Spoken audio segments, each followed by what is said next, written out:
EOT पर आप सभी का बहुत स्वागत है।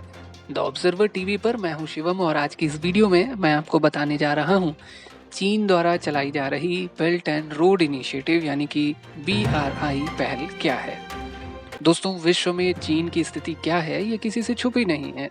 चीन ने न केवल अर्थव्यवस्था में अपने झंडे गाड़े हैं बल्कि विश्व स्तर पर बढ़ती तकनीकी और प्रौद्योगिकी विकास की एक लंबी दौड़ में भी अग्रणी रहा है। यानी कि चीन ने टेक्नोलॉजिकल डेवलपमेंट में भी बहुत लंबा मुकाम हासिल किया है। विश्व की कोई भी ऐसी कंपनी नहीं होगी, कोई ऐसी MNC नहीं होगी जिसका कार्यालय चीन में ना हो। चीन ने विश्व स्तर पर बढ़ते निवेश को भी आकर्षित करने के लिए इंफ्रास्ट्रक्चर पर खूब काम किया। लेकिन चीन सिर्फ यहीं नहीं रुक रहा है। चाइना का एक बहुत बड़ा एजेंडा यह भी है कि वह विश्व पर राज करे। विश्व के कई देशों को जोड़ने के लिए चाइना ने BRI नाम की एक परियोजना शुरू की। आइए इस वीडियो में हम सबसे पहले समझते हैं कि BRI क्या है। दोस्तों, BRI का फुल फॉर्म है बेल्ट एंड रोड इनिशिएटिव। यह एक अंतर महाद्वीपीय दीर्घकालिक नीति और निवेश कार्यक्रम है, यानी कि एक पॉलिसी और इन्वेस्टमेंट प्रोग्राम है जिसको चाइना चला रहा है और इंटर कॉन्टिनेंटल है, यानी कि एक कॉन्टिनेंट को दूसरे कॉन्टिनेंट से जोड़ने वाला है। इसलिए इसका नाम बेल्ट एंड रोड इनिशिएटिव के नाम से इसको हम जानते हैं।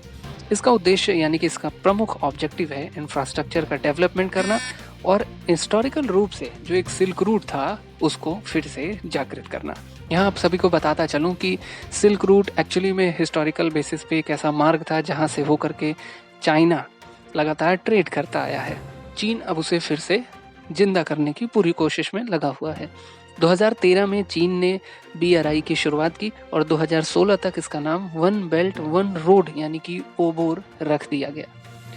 ध्यान रहे कि ओबोर और BRI भारत की राष्ट्रीय सुरक्षा और आंतरिक सुरक्षा दोनों के लिए अपने आप में एक चुनौती के रूप में देखा जाता है और भारत अपनी संप्रभुता की रक्षा के लिए हमेशा BRI का विरोध करता रहा है। बेल्ट एंड रोड इनिशिएटिव के पोर्टल के अनुसार वर्तमान में 71 यानी कि 71 देश ऐसे हैं जो कि BRI पोर्टल में भाग ले रहे हैं और ये देश कुल वैश्विक GDP यानी कि ग्लोबल GDP के 1/3 1/3 से अधिक को रिप्रेजेंट करते हैं। यानी कि पूरी वर्ल्ड की GDP अगर रख दें तो उसका 1/3 भाग चीन के BRI के साथ आ चुका है। ये अपने आप में भारत के लिए तो चुनौती है ही, साथ ही पश्चिमी देशों यानी कि विशेषकर USA के लिए भी ये अपने आप में एक बहुत बड़ी चुनौती के रूप में है। दोस्तों, BRI के तहत चाइना असल में विश्व के कई देशों में इंफ्रास्ट्रक्चर प्रोजेक्ट लॉन्च कर रहा है। आपने हालिया दिनों में श्रीलंका की हालत देखी होगी। श्रीलंका ऑलरेडी एक फाइनेंशियल क्राइसिस से जूझ रहा है। उसका बहुत बड़ा कारण यह भी है कि उसने चीन से महंगे इंटरेस्ट रेट पर बहुत बड़ा लोन लिया था। अब हालत ये हो गई कि श्रीलंका उसको चुकाने में सक्षम नहीं है और वहाँ की स्थिति डामाडोल है। इसी तरीके से भूटान, नेपाल, मॉरिशस, इवन मालदीव जैसे देशों ने भी चाइना से ढेर सारा लोन लिया। चाइना उन देशों को लोन सिर्फ इसलिए बांटता है क्योंकि यह उसकी डेट ट्रैप यानी कि ऋण पाश की नीति का एक हिस्सा है कि पहले देशों को खूब लोन बांटो और जब वो लोन देने में सक्षम ना हो तो उनके महत्वपूर्ण इंफ्रास्ट्रक्चर पर कब्जा कर लो, उसे लीज पर ले लो, 99 या 100 साल से ज़्यादा के लिए उसको लीज पर ले लो और इनडायरेक्टली उस पर कब्जा करो। तो भारत के पॉइंट ऑफ व्यू से ये भारत की नेशनल इंटीग्रिटी, जो क्षेत्रीय हमारी सुरक्षा है, इंडो पैसिफिक में हमारी जो स्थिति है और अखंडता है, उसके लिए एक प्रकार से चुनौती के रूप में देखा जा रहा है और इसलिए भारत ने समय समय पर अलग अलग प्लेटफॉर्म्स पर इस पर आपत्ति भी जताई है और इसका विरोध भी किया है।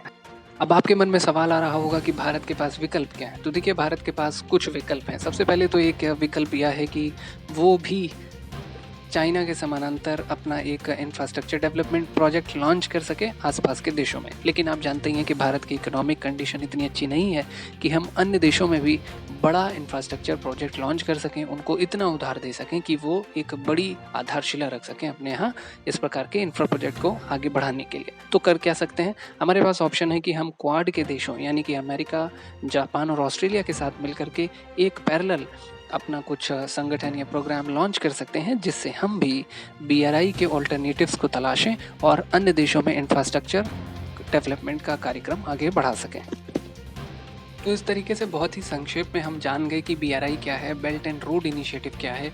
चीन द्वारा चलाया जा रहा एक नौ साम्राज्यवादी एक ऐसी पहल है जिसमें अल्टीमेटली चाइना यह चाहता है कि विश्व के छोटे देशों पर वो राज करे, उन पर कब्जा करे और उसका उद्देश्य यह है कि विश्व के जितने भी छोटे छोटे देश हैं, वो चाहे एशिया के हों, चाहे यूरोप के हों, चाहे अन्य कॉन्टिनेंट के हों, उन सभी को आपस में इंफ्रास्ट्रक्चर के माध्यम से चीन की पहुंच उन तक हो सके, ताकि जब भविष्य में अगर यूएसए या फिर वेस्टर्न धड़ों के साथ उनकी लड़ाई होती है तो चाइना उनसे निपटने के लिए सक्षम हो सके, उनसे निपटने में पूरी तरह सक्षम हो सके। भारत की अपनी चिंताएं हैं, भारत इनसे निपट भी रहा है, लेकिन आपको क्या लगता है, क्या भारत को बीआरआई में शामिल होना चाहिए?